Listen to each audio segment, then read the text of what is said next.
C'est la rentrée des classes en B-Next League et nous avons l'immense plaisir d'être à la côte pour le coup d'envoi de cette nouvelle saison. Ostende, champion de Belgique 2025, accueille Den Bosch, champion des Pays-Bas, avec pour enjeu le tout premier trophée de ce nouvel exercice, la Super Coupe B-Next. Un énorme changement, une ère qui se termine, une nouvelle qui commence du côté ostendais, puisque vous le savez, Dario Gergia est parti du côté de Limoges et il a été remplacé par Georgios Dedas qui découvre le rôle de coach principal, lui qui a été assistant coach dans quelques grosses cylindrées européennes. Beaucoup de nouveaux visages du côté d'Ostende, mais une même envie de gagner.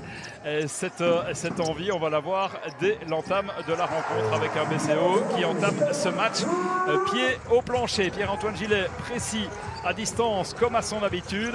De l'autre côté, c'est l'Aix-en-Versoix, Vino, qui s'illustre dès la première mi-temps. Le premier quart a été difficile malgré tout pour Den Bosch, un petit peu bousculé. Mais dans le deuxième quart-temps, les visiteurs reviennent à hauteur des Ostendais. Une équipe d'Ostende complètement revisitée avec un style de jeu vraiment différent. Une autre philosophie ici à la côte avec beaucoup de départs. Meussen, Verver, Sodige, Daniel, Salen, Beuskar, Tass qui sont partis, remplacés par Melson, Estrada, Schackel, Obanor, Fiedler, Yakov, Notterman. Voilà, ça fait beaucoup. La liste ici était exhaustive.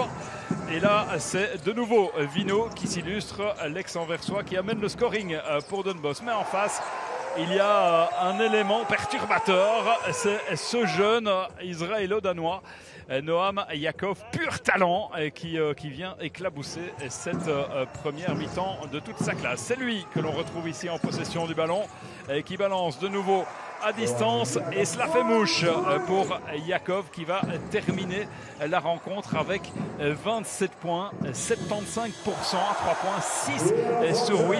Et s'il vous plaît, ici il sert Pierre-Antoine Gillet sur le buzzer. Et en deuxième mi-temps, Ostende s'envole. Den Bosch ne pourra plus que survivre plus ou moins dans cette rencontre, mais il y a ce talent dont on parlait en face, Noam Yakov, qui va prendre toutes les responsabilités en zone offensive. Il va pouvoir aussi s'appuyer sur la gâchette Schackel. Autant de noms qu'il va falloir apprendre à découvrir et qu'on va prendre beaucoup de plaisir à observer, parce qu'il y a du talent, énormément de talent dans ce groupe ostendais. Ça fait 15 ans qu'on en a pris l'habitude et je vous le disais, la philosophie est quand même différente. On a un basket plus offensif, un basket plus rapide qui se base plus sur l'instinct des joueurs, mais il y a justement de l'instinct dans pas mal de ces nouvelles recrues. Estrada lui aussi s'est illustré tout au long de la rencontre et lui va terminer ce match, Estrada, avec une éval de 25, s'il vous plaît. C'est lui que vous avez à l'image. Voilà pour les quelques nouveaux noms en face. Ils essayeront de faire illusion.